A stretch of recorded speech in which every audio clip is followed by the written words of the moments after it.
दोस्तों इस मूवी का नाम गुलिवर ट्रेवल्स है। ये मूवी काफी इंटरेस्टिंग है। दोस्तों बस आपको मूवी को एंजॉय करते हुए चैनल को सब्सक्राइब करना है। तो चलिए स्टार्ट करते हैं। मूवी की स्टार्टिंग में हमें एक लड़के को दिखाया जाता है जिसका नाम गुलिवर था। गुलिवर एक न्यूज़पेपर कंपनी में काम करता था। गुलिवर जब अपनी कंपनी में एक लड़के का इंटरव्यू ले रहा होता है तो गुलिवर उस लड़के से बिल्कुल बकवास क्वेश्चन पूछता है क्योंकि गुलिवर का अपनी जॉब में कोई इंटरेस्ट नहीं था। लेकिन वो लड़का सिलेक्ट हो जाता है। गुलिवर उस लड़के को डार्सी से मिलवाता है। डार्सी भी उसी ऑफिस में काम करती थी। गुलिवर डार्सी को बहुत पसंद करता था लेकिन गुलिवर डार्सी को बताने से डरता था। वहीं अगले दिन हम गुलिवर को देखते हैं जो अपने ऑफिस में डांस कर रहा था। तभी वहाँ वो एम्प्लॉय आता है और गुलिवर से कहता है मेरा प्रमोशन हो गया। और वो गुलिवर से ये भी कहता है तुम्हारी इन्हीं हरकतों से तुम्हें अभी तक कोई प्रमोशन नहीं मिला। वहीं थोड़ी देर बाद गुलिवर डार्सी के ऑफिस में जाता है और वहाँ रखा एक फॉर्म उठाता है जो एक ट्रेवलिंग का फॉर्म था। डार्सी गुलिवर से पूछती है क्या तुम्हें ट्रेवलिंग में इंटरेस्ट है? तो गुलिवर झूठ बोलता है कि मैं कई देशों में घुमा हुआ हूँ। यह सुनकर डार्सी बहुत खुश होती है और उसे कहती है तुम अपने ट्रिप के ऊपर एक आर्टिकल लिखकर लाना। गुलिवर घर जाकर आर्टिकल लिखने की कोशिश करता है लेकिन उसे कुछ समझ नहीं आता क्योंकि गुलिवर ने डार्सी को इम्प्रेस करने के लिए झूठ बोला था कि वो कई सारे देशों में घुमा हुआ है। काफी कोशिश करने के बाद गुलिवर इंटरनेट से कई सारे आर्टिकल को चुरा कर अपना एक आर्टिकल तैयार करता है और ऑफिस में जाकर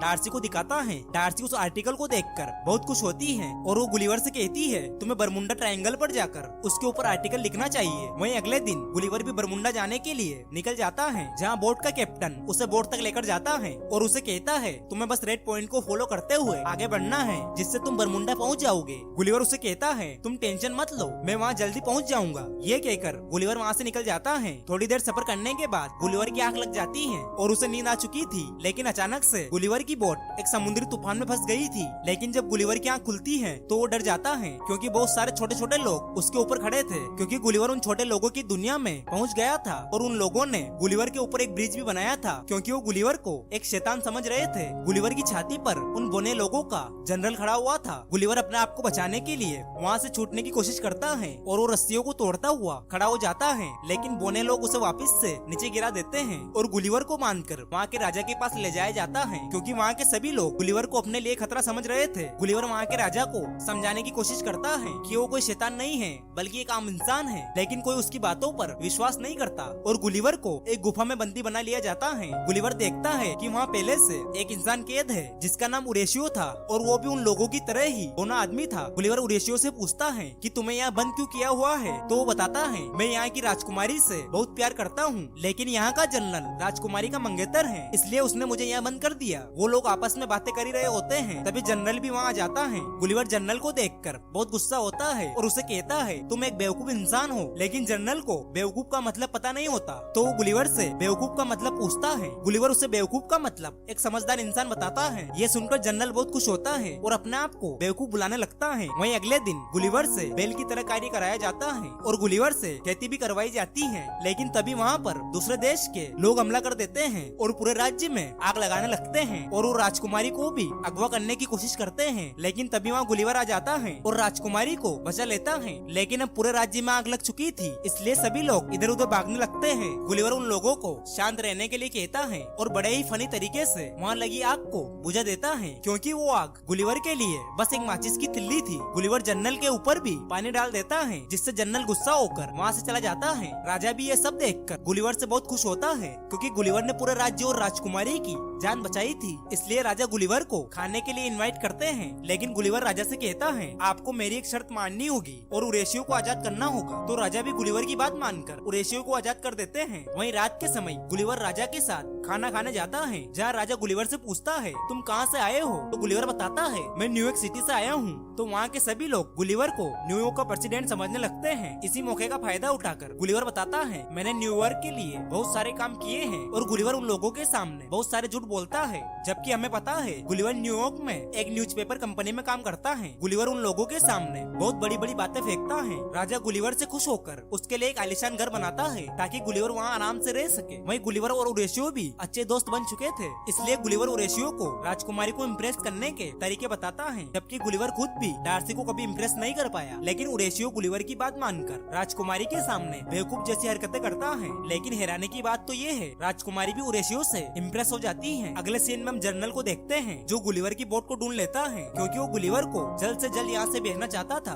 बोट में गुलिवर को अपना मोबाइल भी मिल जाता है। गुलिवर जब अपने मोबाइल को देखता है तो उसे डार्सी का मैसेज मिलता है। गुलिवर उस मैसेज को सुनता है जिसमें डार्सी कहती है, मैं तुमसे मिलने के लिए वहाँ आ रही हूँ। और अब डार्सी भी गुलिवर को पसंद करने लगी थी। वहीं अगले दिन हम देखते हैं दुश्मन देश ने फिर से इनके देश पर हमला कर दिया था। यूरेशियो गुलिवर के पास आकर बताता है कि राजा ने तुम्हें यहाँ का जनरल बना दिया, क्योंकि हमारे ऊपर दुश्मन देश ने हमला कर दिया और हमें तुम्हारी जरूरत है। गुलिवर भी बड़ी बहादुरी से दुश्मन देश के लोगों से बात करने के लिए जाता है और उन्हें समझाता है कि तुम यहाँ से चले जाओ, लेकिन वो लोग गुलिवर की बात नहीं सुनते और गुलिवर के ऊपर अटैक करते हैं। लेकिन उनके हमले से गुलिवर को कोई फर्क नहीं पड़ता और गुलिवर उनकी बोट को खींचकर किनारे पर ले आता है और इसी तरह गुलिवर लिलीपुट राज्य को बचा लेता है। ये देखकर सभी लोग गुलिवर की जय जयकार करने लगते हैं, क्योंकि गुलिवर अब उन लोगों का हीरो बन चुका था। ये देखकर जनरल भी बहुत गुस्सा होता है, क्योंकि वो गुलिवर से जलता था। साथ ही गुलिवर को अब बहुत सारी फैसिलिटीज दी जाती हैं, जिससे वो एंजॉय कर सके। वहीं दूसरी तरफ राजकुमारी भी जनरल से अपनी एंगेजमेंट तोड़ देती है, क्योंकि वो उसे पसंद नहीं करती थी और वो यूरेशियो को पसंद करने लगी थी।